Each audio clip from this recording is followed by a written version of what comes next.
복음을 전해라. 근데 어디로 갔어요? 다시스로 도망을 갔잖아요. 하나님이 끌어다가 다시 니느웨에 가서 복음을 전하는 하나님의 입, 하나님의 입의 역할을 하는 게 선지자라는 것이죠. 이 구약의 선지자들은 그래서 앞으로 오실 예수님의 선지자 직분을 설명해 주는, 앞으로 예수님이 이 땅에 오셔서 하나님의 입이 되어서 하나님의 뜻을 세상 사람들에게 말할 것이라는 것을 알려주는 것이죠. 물론 선지자를 통해서 나중에 사용을 하시죠. 또 예수님은 제사장이셨고, 제사장들을 통해서 앞으로 오실 예수님은 제사장 역할을 하신다는 것을 보여주시는 거죠. 이스라엘 백성들이 하나님 앞에 나아가려면 구약시대에는 절대로 혼자 나아갈 수 없었어요. 소와 양을 갖고 있어도 혼자 제사를 못 드려요. 사울이 전쟁에서 급하게 제사를 드리다가 하나님께 혼이 나고 결국은 고통을 당하게 되어지는데요. 오직 제사장만이 백성들과 하나님 사이를 연결해주는 연결고리 역할을 했단 말이죠. 그래서 이 구약에 나오는 제사장들은 앞으로 오실 참된 제사장이신 예수 그리스도를 보여주고 있는 거예요. 자, 구약시대에 또 직분이 하나가 더 있는데 왕의 직분이 있죠. 그래서 이 선지자나 제사장이나 왕은 기름 부음을 받았어요. 기름 부음을 받은. 그러니까 하나님이 특별히 세운 이 직분이 이 세 가지인데 왕의 직분이죠. 왕은 뭘 했어요? 왕은 나라를 다스리고 통치하고 백성들을 정의와 공의와 그리고 사랑으로 보호하고 다스리는 통치의 역할이죠. 앞으로 예수 그리스도께서 이 땅에 오셔서 믿음의 성도들을 정의와 공의와 그분의 십자가로 사랑하시고 보호해 주실 것이라는 것을 구약의 왕들을 통해서 다윗 왕이나 솔로몬 왕 같은 이런 위대한 왕들을 통해서 앞으로 오실 예수 그리스도가 어떤 왕의 역할을 할 것인지를 구약을 통해 볼 수 있는 것이죠. 어쨌든 요 세 가지 직분을 예수님의 삼중 직분이라고 하는데 오늘은 여러분과 함께 이 읽은 본문을 중심으로 예수님의 선지자 직분을 함께 좀 나눠보려고 합니다. 예수님의 선지자 직분. 자, 예수님은 그때나 2000년 전에 오셨을 때나 지금이나 여전히 선지자의 직분을 감당하고 계셔요. 이 삼중 직분은 변하지 않고 계속 행하는 직분이에요. 자, 그러면 예수님은 지금도 또 과거에 또 2000년 전에 어떻게 선지자의 직분을 감당하셨는가? 그것을 우리가 함께 살펴보려고 합니다. 오늘 우리가 읽은 사도행전 3장 22, 23절에 이 말씀은 모세에게 했던 말씀이에요. 구약의 말씀을 지금 인용하고 있는 거예요. 하나님이 뭐라고 얘기했냐면 모세가 말하되 주 하나님이 너희를 위하여 너희 형제 가운데서 나 같은 선지자 하나를 세울 것이다. 그러니까 모세가 하나님의 입이 되어서 하나님의 예언을 하나 하는데 뭐라고 얘기하냐면 앞으로 모세와 같은 선지자 하나를 하나님이 이 땅 가운데 보낼 거라는 거죠. 그럴 때 그것이 무엇이든지 그의 모든 말을 들으라. 왜냐하면 누구든지 그 선지자의 말을 듣지 아니하는 자는 백성 중에서 멸망을 받으리라. 도대체 어떤 선지자가 앞으로 오길래 그 선지자가 전하는 메시지를 받지 않으면 영원한 멸망에 빠진다고 말했을까요? 하나님이 모세에게 말씀했던 미래에 오실 선지자가 누굴까요? 예수님이에요. 예수님의 선지자 직분에 대한 부분들을 잘 보여주고 있는 구절이에요. 그러면 예수님은 오시기 전에, 이 땅에 오시기 전에 어떤 선지자 역할을 하셨을까? 선지자라는 게 다른 게 아니죠? 선지자는 하나님의 말씀을 있는 그대로 백성들에게 전하는 게 선지자예요. 하나님의 입의 역할을 하는 것이죠. 그런데 예수님이 오시기 전에 어떻게 예수님이 선지자 역할을 감당했는가? 그것은 바로 예수 그리스도께서 바로 예수의 영이신 성령 하나님을 통해서 선지자들 가운데 역사하셨다라는 거예요. 선지자들이 세워질 때는 보통 성경은 이렇게 얘기를 해요. 주의 영에 감동되어. 여기서 주의 영은 뭐예요? 성령이에요. 그러니까 구약에도 성령의 감동을 받아서 하나님의 사람들이 일어났어요. 오늘 제가 아까 낮에 시간이 나서 사사기를 쭉 읽으면서 삼손에 대한 그 내용들을 쭉 이렇게 읽었는데 거기도 보니까 삼손이 그런 능력을 받았던 게 저절받은 게 아니라 성령, 주의 영에 감동되어 이렇게 표현을 하고 있어요. 그러니까 구약에 하나님의 입의 역할을 했던 이 선지자들, 능력을 가졌던 자들은 그냥 하나님의 입의 역할을 감당한 게 아니라 성령에 사로잡혔다는 것이죠. 그러니까 성령이 이끌어 갔다는 것이죠. 성령은 누구의 영입니까? 예수의 영이에요. 그리스도의 영이란 말이죠. 그러므로 구약시대에 예수의 영이신 성령을 지금도 성령이 역사하시면 그 예수님이 오시기 전에도 성령께서 하나님이 쓰시고자 하는 사람들을 사로잡아서 하나님의 성령이 그들의 입에 백성들에게 전할 하나님의 말씀을 주셨다는 거죠. 결국 따지고 올라가면 그 선지자들을 사로잡고 그 선지자들을 움직이셨던 분은 누구예요? 예수님이에요. 그러므로 그 선지자들의 입에서 나오는 이 모든 말은 결국 예수님이 백성들에게 하고 싶어 하는 말씀이라는 거죠. 그러므로 이 구약 시대에 예수님은 이 땅에 오시지 않았지만 성령을 통해 자신이 하시고자 하는 메시지를 계속해서 증거하고 있었던 것이죠. 디모데후서 3장 16절에 보면 모든 성경은 하나님의 감동으로 된 것으로, 하나님의 감동으로 된 것으로. 모든 성경은, 여기서 모든 성경은 신약을 의미하지 않아요. 이 당시에는 신약이 막 만들어지던, 사도들에 의해서 만들어지던 때였어요. 그러니까 여기서 모든 성경은 무엇을 의미하고 있어요? 구약 성경을 의미하는 거예요. 모든 성경은 하나님의 뭘로 됐다고요? 감동으로 된 것으로. 그러니까 구약 시대에 쓰여졌던 모든 성경은 선지자들에 의해서 있죠. 모세에 의해서 모세오경들이 쓰여지고 예레미야에 의해서 예레미야서가 쓰여지고 이렇게 선지자들을 통해서 성경이 쓰여졌단 말이죠. 누가 그들을 사로잡았어요? 성령께서 그들을 사로잡았죠. 그리고 성령은 바로 예수의 영이에요. 하나님 아버지, 아들이신 예수님 보낸 영이란 말이죠. 그러므로 예수님은 이 땅에 오시기 전에 성령을 통해 선지자들을 사용하심으로 선지자의 사역을 예수님은 이 땅에 오시기 전에 하셨어요. 자, 이 세상에 이제 오셔서 공생의 기간, 약 33년의 생애를 사시는, 특별히 공생의 기간이 3년 정도 되니까 이 3년 동안에 예수님이 뭘 하셨어요?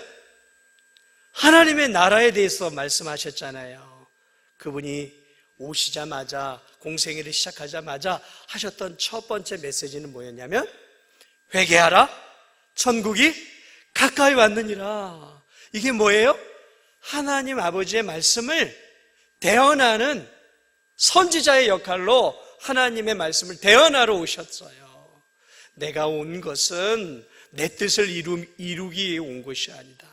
내가 전하는 메시지는 내가 만들어낸 메시지가 아니라 아버지께서 내게 주신 말씀을 나는 전하러 왔다 그러고 말하고 있어요.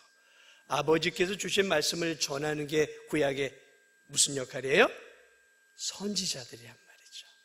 그 선지자 역할을 하러 오셨던 거예요, 공생의 기간 동안에. 그래서 예수님은 수많은 무리들을 모여놓고 구약의 성경들을 해석해 주면서 자신이 구주이심을 서서히 알려가시면서 하나님께서 예수님을 이 땅에 보내주신, 그래서 하나님의 구원의 뜻을 그분은 당시에 많은 사람들에게 선지자의 입이 되어서 가르쳐 주심으로 선지자의 역할을 하셨던 것이죠. 그러니까 그분의 입에서 나오는 모든 진리의 말씀은 하나님 아버지께서 예수님에게 주신 말씀이고, 예수님은 하나님 아버지의 말씀을 대언하는 선지자의 역할을 했던 것이죠. 목사도 사실은 그런 역할이에요. 자기의 얘기를 하는 게 아니라, 목사는 이제 이렇게 막 영을 받는 게 아니라 이제 기록되어 있는 하나님의 말씀을 잘 해석을 해서 하나님의 뜻을 그대로 성도들에게 드러내 보여주는 일종의 그러한 이제 선지자는 아니지만 선지자적 역할을 그래도 좀 감당하는 것이죠. 이게 선지자적 역할이에요.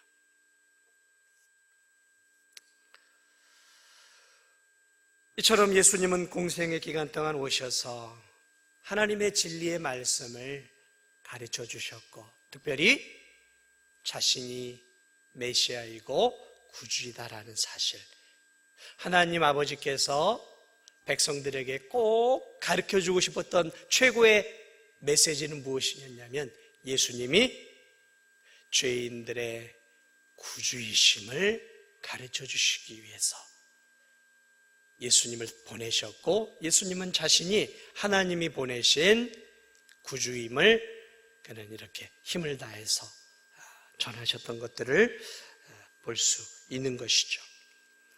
자, 이처럼 예수님은 이 땅에 오셔서 선지자의 역할들을 감당하셨어요. 자, 그러면 부활 승천하신 이후에 예수님은 어떻게 또 선지자 역할을 감당하셨는가? 구약 시대와 마찬가지로 이제 예수님이 올라가시면서 뭐라고 얘기하냐면, 제자들에게 올라갈 거라고 이제 이야기를 하면서 이렇게 얘기합니다. 요한복음 16장 7절을 보니까 내가 떠나가는 것이 너희에게 유익이라. 내가 떠나가지 아니하면 보혜사가 너희에게로 오시지 아니할 것이요, 가면 내가 그를 너희에게 보내리라. 누구를 보낸다고요? 올라가시면 보혜사 성령을 보내신다는 거죠. 그래서 이 보혜사라는 것은 옆에서 이렇게 돕는 도움이라는 그런 의미가 있어요. 그러니까 너희들 옆에서 너희와 함께 하면서 너희들을 지키고 보호해 줄 내가 성령을 내가 보내겠다. 누가 보낸다고요? 예수님이 보낸다고요. 그러니까 구약시대에도 간헐적으로 성령을 누가 보내신 거예요? 예수님이 보낸 거예요. 내가 가면 그를 너희에게로 보내리라. 그래서 예수님이 승천하시기 전에 제자들에게 뭐라 그랬어요? 너희는 성령을 기다리라. 그래서 그들이 오순절 성령의 강림을 오시기 전에 마가의 다락방에서 기도하고 있을 때 성령이 이제 임하셨죠. 구약시대에는 산발적으로 성령께서 오셔서 한 사람 한 사람 역사했다면, 이제 예수님이 올라가신 뒤에 보내신 성령은 오셨다 가시는 게 아니라 이제 오셔서 역사하시고 예수님을 믿는 성도들의 마음속에 아예 이제 거주하고 사시는 거죠. 그래서 예수님을 믿는 우리를 뭐라 그래요? 너희는 성령의 전이다 라고 말하고 있잖아요. 이젠 성령님이 떠나가지 않아요. 이제는 우리 안에 거하시면서 우리를 통해 역사하고 계시는 것이죠. 그리고 성령 하나님께서 오셔서 또 무엇을 하기 시작했냐면, 베드로 또 12 제자들, 그리고 사도 바울, 디모데, 디도, 이러한 정말 믿음의 사람들을 세우셔서 그들을 또한 그들의 입술을 사용해서 하나님의 복음을 전하는 그러한 역할을 감당하도록 그들에게 충만한 은혜를 주셔서 선지자 역할을 이제 예수님이 제자들을 통해, 사도들을 통해 감당하고 있는 것이고, 또 사도 베드로, 요한, 오늘 우리가 읽은 이 사도행전, 이것은 누가가 쓴 것이죠. 누가, 또 사도 바울, 이러한 하나님의 사람들에게, 구약의 선지자들에게 성령의 충만을 주어서 하나님 말씀을 주셔서 성경을 기록하게 했던 것처럼, 이번에는 성령 하나님을 통해서 이제는 이러한 하나님의 사람들, 제자들을 통해서 신약을 만드시기 시작한 것이죠. 누가요? 예수님이요. 예수님이 하신 거라고요. 이 성경을 만든 게. 성령을 통해 역사하셨는데 성령은 누가 보내신 거라고요? 예수님이 보내신 거란 말이에요. 내가 가면 성령을 너희에게 보내겠다라고 말하고 있잖아요. 그래서 성령 하나님이 오셔서 그들을 사용하셨고, 또 무엇을 사용하셨냐면 또 성경을 사도들을 통해서 만들어 내셨다라는 것이죠. 그래서 성경은 인간이 쓴 것이 아니에요. 인간이 쓴 것이. 그래서 베드로 후서 1장에도 보면 베드로 사도가 이렇게 고백을 해요. 예언은, 여기서 예언은 성경을 말하고 있는 거예요. 예언은 사사로이 풀 것이 아니니 예언은 언제든지 사람의 뜻대로 낸 것이 아니요 오직 성령의 감동하심을 받은 사람들이 하나님께 받아 말한 것이라. 사도들이, 저 구약의 선지자들이 자기가 임의적으로 생각해가지고 막 쓴 것이 아니라 성령의 감동하심을 받은 사람들이 하나님께 받아서 기록해 놓았다라고 표현하고 있는 것이죠. 이처럼 성령 하나님을 통해, 성경의 저자들을 통해 하나님은 여전히 역사하고 있는 것이고, 지금도 하나님은, 예수 그리스도는 여전히 성령과 이제 기록되어진 말씀을 통해 선지자의 사역을 감당하고 있다는 거죠. 이게 이제 제일 중요한 부분이에요. 지금 이제 우리들이 살고 있는 이 시대에도 여전히 예수님이 이 선지자의 사역을 감당하는데, 이제는 어떻게 선지자의 사역을 감당하느냐, 두 가지를 가지고 사용하시는데, 하나는 예수의 영이신 성령 하나님과, 그리고 이제 기록되어진 66권의 진리의 말씀을 통해서 오늘도 하나님은, 예수 그리스도는 진리의 말씀들을 온 세상 속에서 전하는 가장 중요한 원천으로 사용하고 있다라는 것이죠. 사용하고 있어요.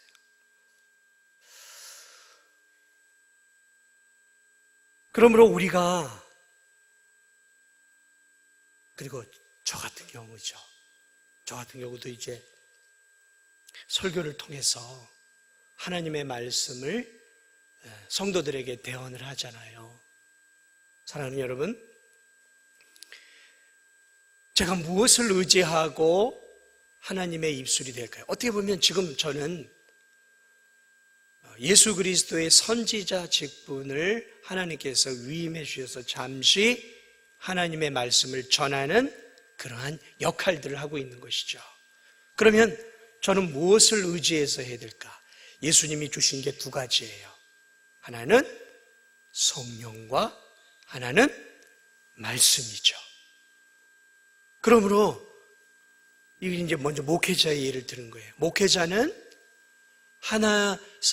예수 그리스도의 입의 역할을 대행하기 위해서 두 가지를 의존해야 되는데, 하나는 말씀, 하나는 성령, 이 두 가지를 의존해야 되는 거예요. 그러니까 말씀도 잘 배워서 알아야 되고, 근데 그것 갖고는 안 돼요. 누가 함께 하시고 저를 도와줘야 돼요? 성령 하나님이 저에게 은혜를 주셔서 하나님의 말씀을 바르게 깨달을 수 있는 지혜와 능력을 저에게 주셔야 하는 것이죠. 그럴 때 그 성령의 능력을 힘입고 말씀을 성령의 은혜 안에서, 왜? 성경의 저자는 성령이니까 그 저자를 힘입어서 말씀을 잘 준비해서 바르게 강대에서 하나님의 말씀을 전할 때, 저는 이 강대에서 말씀을 전하는 그 순간은 바로 예수 그리스도의 뭐가 되는 거예요? 입이 되어지는 거예요.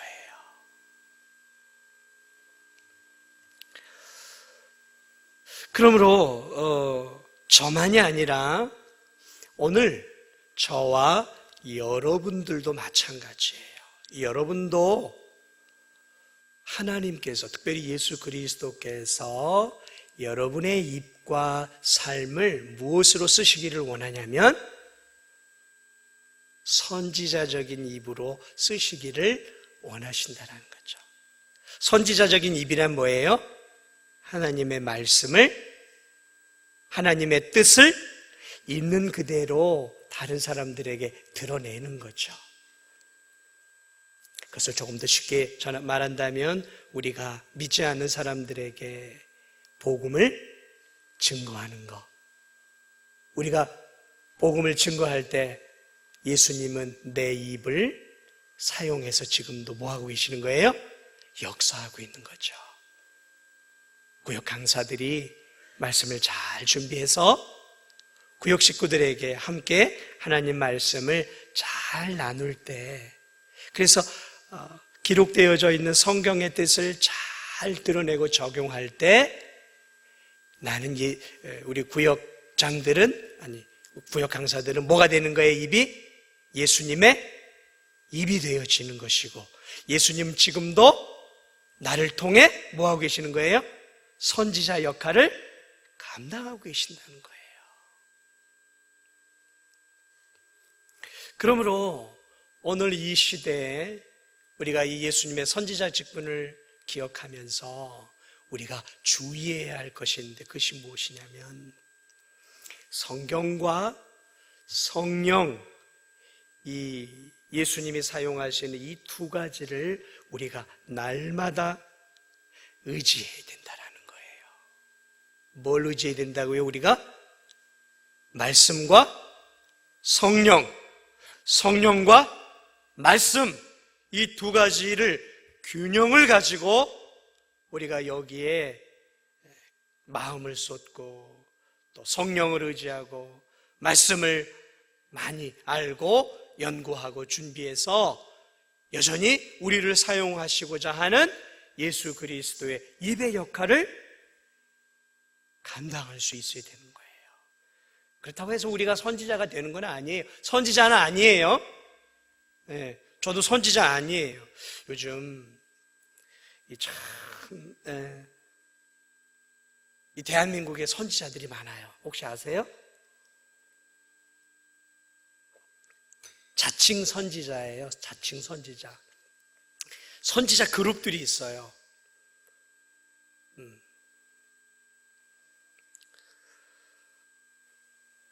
사도들 그룹도 있어요. 사도. 구약의 선지자하고 신약으로 넘어오면 사도죠. 사도들 그룹이 있어요.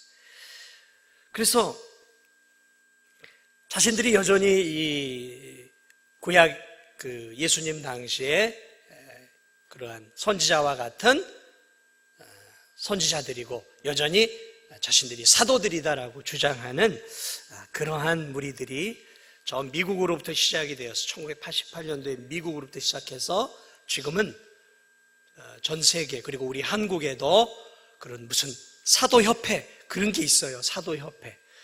사도들은 사실은 엄밀하게 따지면 예수님 당시에 이제 그 예수님이 제자들을 세운 그 사도들로서 끝난 거거든요.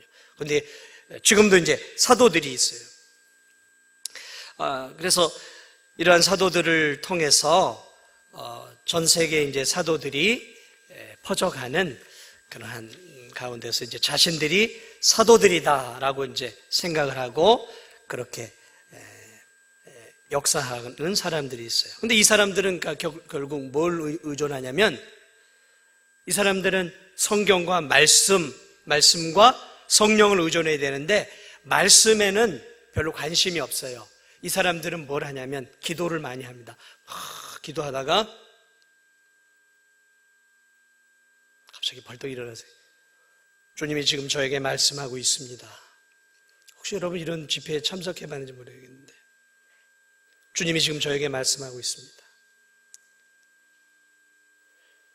김백만 목사님은 다음 주 설교 본문을 에스겔서 3장 15절 말씀으로 하라는 하나님의 말씀이 지금 제게 임했습니다. 모임 가운데서 그러면은 그 안에 무리 중에 있었던 김백만 목사는 어떻게 돼요? 아멘. 에스겔 3장 15절.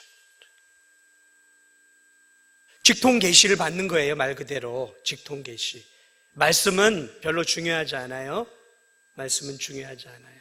이걸 성령주의라 그래요. 은사주의라 그래요.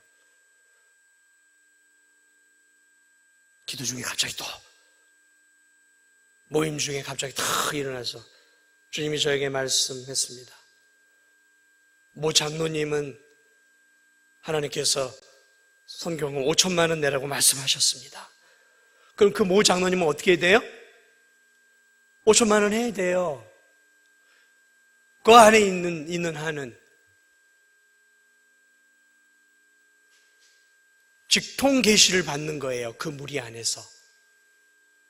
그러니까 막 황당한 일들이 많이 일어나는 것이죠. 그것이 하나님의 어떤 성경의 말씀과는 상관이 없어요. 자신들이 사도이기 때문에 어느 때 성령이 나에게 역사할 줄 모른다는 거죠. 그러다가 성령이 딱 말씀하시면 그것을 딱 얘기해요. 권사님, 하나님께서 말씀하셨어요. 목사님에게 구두를 사주라고 말씀하셨어요. 그러면 그 권사님은 어떻게 해야 돼요? 구두를 사줘야 돼요. 안 그러면 하나님 말씀을 뭐 하는 거예요? 거역하는 거예요. 이것을 기독교 무당이라고 얘기를 해요. 저는 무당을 아주 싫어해요. 굿하고 박수 무당 이런 무당 싫어요. 왜냐하면 무당은 우리나라만 있는 거 아니에요. 세계 곳곳에 다 있어요. 그런데 공통된 특징이 뭐냐면 무당은 그 밑에 그 무당을 신봉하는 사람들의 목줄을 잡고 있어요. 목줄을 잡고 있어요. 왜냐하면 자기들이 말하는 그대로 따라야 되거든요. 당신 이거 해야 돼. 1,000만 원 갖고 와서 최영 장군 굿해야 돼. 이거 안 하면 사업 망해. 딱 한마디 하면 필요 없어요. 딱 가서 집을 팔든 돈을 팔든 1,000만 원 만들어 와야 돼요. 그래서 무당은 무서운 거예요. 그 무당의 입이 뭐예요? 신의 입이거든요. 그것을 따르는 사람들에게는 신의 입이에요. 그래서 거기에 이 무당에 빠지는 사람은 1,000만 원이고 1억이고 안에 무당이 시키는 대로 하는 무당에게 목이 끌려다니는 불행한 인생이 되어지는 거죠. 그런데 대한민국에 구판이 벌어진 거 아시죠? LG 아트센터에서 몇 주 전에 문화재청과 외교부에서 국민의 혈세를 들여서 LG 센터에서 수많은 외신 기자들을 불러놓고 이 코로나를 물러가는 굿판을 국가적으로 벌인 거예요. 국가적으로 벌였어요. 국가적으로. 정말 들은 분들은 몇 번 되겠지만 너무 화가 나서 그래요. 너무 화가 나서. 한 개인이나 이런 조그마한 단체에서 자기들이 믿으니까 이렇게 할 수 있고 나라가 그러고 있어요. 나라가 대한민국이 지금. 그래서 그 송가인 어머니도 저기라고 명인이라고 해가지고 취해가지고 불려가서 했어요. 나라가 그래요. 이 나라가 한 개인이나 단체가 아니라 국민의 세금을 가지고 외신 기자들을 불러놓고 코로나로 물러가게 한다라고 거리두기 하라고 하면서 그 수많은 사람들을 밀집시켜 놓고 그런 일이 대한민국에서 지금 하고 있어요. 기가 막힌 일이에요. 정말 기가 막힌. 정부가 그렇게 하고 있다고요. 정부가. 너무 화가 나는 거예요. 너무. 그건 그렇다 치고 교회를 다니는 사람들 가운데 성령의 은혜를 입었다고 내가 사도라고 나 직통 계시 받았다. 꼭 사도라는 안 하더라도 그런 부류의 사람들이 있어요. 하나님 내게 말씀하셨다고. 집사님, 하나님이 내게 말씀했는데 우리 교회 뭐가 문제래? 왜 이렇게 하면 안 된대? 이런 사람들은 하나님의 말씀, 담임 목사의 말이 별로 중요하지 않아요. 시시해 하나님으로부터 직접 말씀을 받는 사람들, 나는 그게 더 중요해. 그래가지고 막 무슨 산으로 무슨 기도원으로 뭐 용하다고 하는 점쟁이 찾아다니듯이 교인들 가운데 막 그런 데를 다니는 한국 교인들이 있어요. 그런데 그런 데 가가지고 막 이러면서 내 미래는 어떻게 될까요? 여러분, 그런 사람들 다 기독교 무당이에요. 기독교 무당. 성령 하나님을 빙자해서 돈을 벌어먹는 기독교 무당이라고요. 하나님은 그런 식으로 역사하는 하나님이 아니에요. 지금도 말씀과 성령과 말씀. 성령은 결코 말씀을 떠나 이야기하지 않아요. 왜냐하면 성령을 통해 말씀이 기록이 되었고 이 말씀 속에는 우리에게 필요한 구원의 진리와 삶의 진리들이 들어있기 때문에 성령은 그렇게 허무맹랑하게 역사하시는 분이 아니라 말씀을 들고 서는 목회자나 성도들을 통해서 이 말씀을 통과해서 성도들에게 역사하는 거예요. 반대로 또 이런 것도 있어요. 오늘날 무슨 성령이 역사해. 오직 말씀, 복 말씀, 뭐 성령 그런 게 어디 있어? 말씀만 내가 읽고 말씀만 내가 많이 보면 나 하나님 다 뜻도 깨닫고 하나님이 내게 역사할 거야 하고 성령을 무시해버리고 말씀만 집중하는 사람들이 있어요. 이것을 우리는 성경주의라 그래요. 성경은 성령 하나님이 기록해 놓은 거죠. 그런데 성령 하나님을 배제하고 내가 말씀을 100독 200독 한다고 이 말씀을 볼 수 있는 눈이 열릴까요? 아니에요. 저자께서 눈을 열어주셔야죠. 귀를 열어주셔야죠. 마음의 문을 열어주셔야 성경이 이해가 되고 그것이 진리로 다가오는 것이죠. 저만이 아니라 여러분 모두가 그렇지 않습니까? 저도 말씀을 보면서 아무리 읽어도 이해가 안 되는 것들이 있어요. 좋은 책들을 참고하고 주석도 참고하고 설교집도 참고하고 도무지 이 뜻이 무엇인지 애매모호한 것들이 많아요. 성경은 쉬우면서도 어렵고 어려우면서도 그러면 그런 한 구절 때문에 주여 하고 하나님 앞에 기도해요. 도대체 주님 이게 무슨 뜻입니까? 도무지 이해가 안 돼요. 이제 곧 주일날 설교를 해야 하는데 도무지 하나님 이해가 안 돼요 하고 하나님 앞에 엎드려 기도할 때 어떤 일이 일어난 줄 아세요?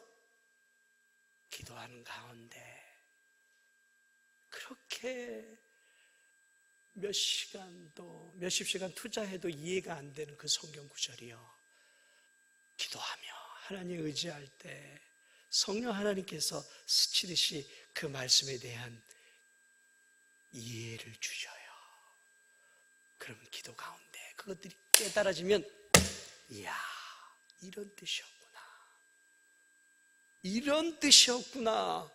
마치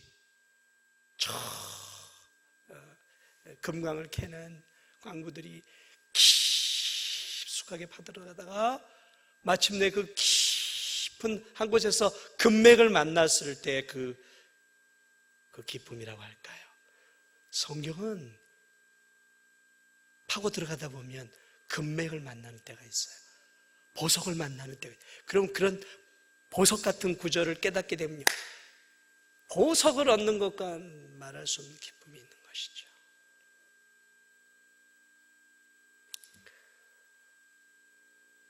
두 가지. 지금도 예수 그리스도는 우리에게 주신 성령과 하나님의 진리의 말씀들을 통해서 오늘도 우리들에게 하나님의 복음을 전하는 하나님의 입술로 우리들을 사용하고 있음을 여러분 기억하시기 바랍니다. 예수님은 선지자로서 지금도 과거에도 이 땅에 오셔서도 그리고 지금도 이렇게 구원의 역사를 이루어 가시고 특별히 저와 여러분들의 이 입술을 사용하셔서 성경과 성령을 통해 균형 잡힌 그러한 믿음 안에 전해지는 우리의 입술을 통해서 성도들을 살리고 그리고 믿지 않는 영혼들에게 주의 복음을 전하게 하심으로 지금도 예수 그리스도는 구원의 역사를 이루어 가심을 믿고 남은 생에도 우린 선지자는 아니지만 선지자적 역할을 하나님이 저는 저에게, 여러분은 여러분들에게 주셨음을 믿고 남은 생애에도 예수님의 입이 되어서